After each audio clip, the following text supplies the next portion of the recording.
हुकूमत पारां लंदन में तरसियल आॻूणे वज़ीर आज़म नवाज़ शरीफ़ जी पासपोर्ट जे मुदे में वाध न करण जो फ़ैसिलो।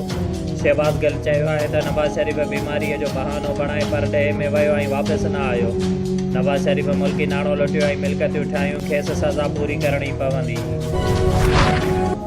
सिंध में यूरिया भाण जी खोट संगीन थी वई। सूबे में कणक जो फ़सुल ऐं उपति मुतासिर थियण जो ख़दशो। आबादगारनि जे रस्ते ते अचण जो सिंध तोड़े वफ़ाक़ी सरकार नोटिस न वरितो। सूबे में भाण जो ब्लैक ते विकिरो जारी। आबादगार सरापा एहतजाज बणियल।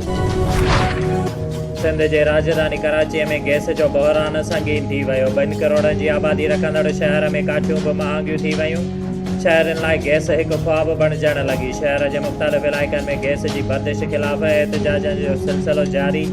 वफ़ाक़ी सरकार गैस बहिरान ते अखियूं बंदि करे छॾियूं।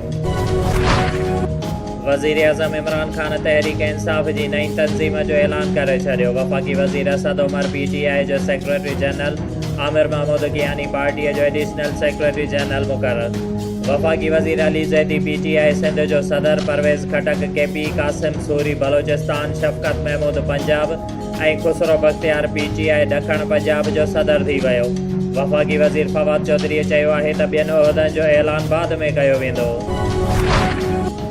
नओं पाकिस्तान ठाहिण वारे पंहिंजो हिकु बि वाइदो पूरो नाहे कयो। नौकरियूं ॾियण बदिरां लखे माण्हू बेरोज़गार कया विया।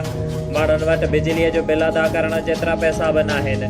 नून लीग अॻवान हमज़ा शहबाज़ जी PTI सरकार ते तनक़ीद।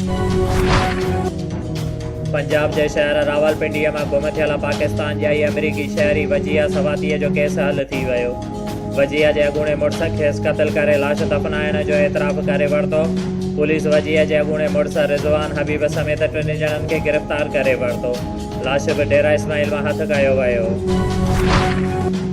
बांदी अस्पताल रोड बासर वापारीअ जे गोदाम में यूरिया भाण जो ट्राला लहण लॻो। जॾहिं त बासर वापारी पारां यूरिया कलर जी फी बोरी आबादगारनि खे 2700 खां 2800 ते विकिरो करण लॻो। जॾहिं त आबादगारनि पारां डिप्टी कमिश्नर नवाब शाह खां मुतालबो कंदे घुर कई आहे त बांदीअ में यूरिया भाण ज़ख़ीरो कंदड़ ऐं ब्लैक ते विकिरो कंदड़ वापारियुनि जे गोदामनि ते छापा हणी गवर्नमेंट जे रेट जे यूरिया भाण आबादगारनि खे ॾियणु यकीनी बणायो वञे। 25 डिसंबर योम पैदाइश क़ाइद एज़म मोहम्मद अली जनाह जे हवाले सां पाकिस्तान ज़िंदाबाद मूवमेंट सिंध नवाब शाह पारां हिकु शानदार रैली कढी वई, जेका शहर जे मुख़्तलिफ़ इलाइक़नि खां थींदी नवाब शाह प्रेस क्लब पहुती। क़ौमी तराने बैदि सदर प्रेस क्लब मुशर्रफ अली भट्टीअ सां गॾु क़ाइद एज़म मोहम्मद अली जनाह जी 144वीं सालगिरह जो केक काटियो।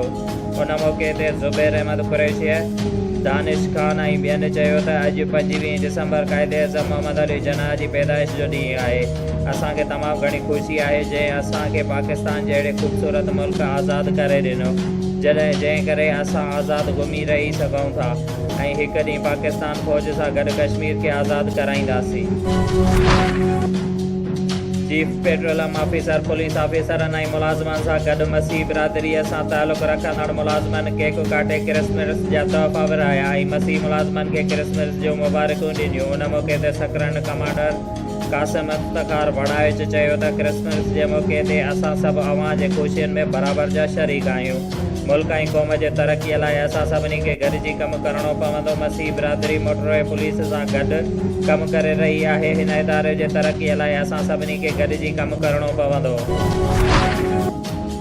पाकिस्तान पीपल्स पार्टीअ जे मरकज़ी अॻवान ऐं MNA सैयद खुर्शीद अहमद शाह कोटड़ी कबीर फौजी दरगाह सखी अलायार जे गादी नशीन मखदूम मियां अदनान फैज़ सां संदसि वालिद मरहूम फैज़ मोहम्मद पीरज़ादो जी वफ़ात ते ताज़ियत कई। उन मौक़े ते सहाफ़ियुनि सां ॻाल्हाईंदे चयो त मौजूदा तब्दीली सरकार जे 3 सालनि जे दौरे हुकूमत में महांगाईअ जा रिकॉर्ड तोड़िया विया आहिनि। अवाम तब्दीली सरकार मां बेज़ार थी चुको आहे। मुल्क में गैस बिजलीअ जो बहिरान हुकुमराननि जी नाअहलीअ जो सबूत आहे। ईंदड़ चूंडुनि में तहरीक इंसाफ़ खे बुरी शिकस्त मिलंदी। पाकिस्तान पीपल्स पार्टीअ जा उम्मीदवार कामयाबी हासिल कंदा।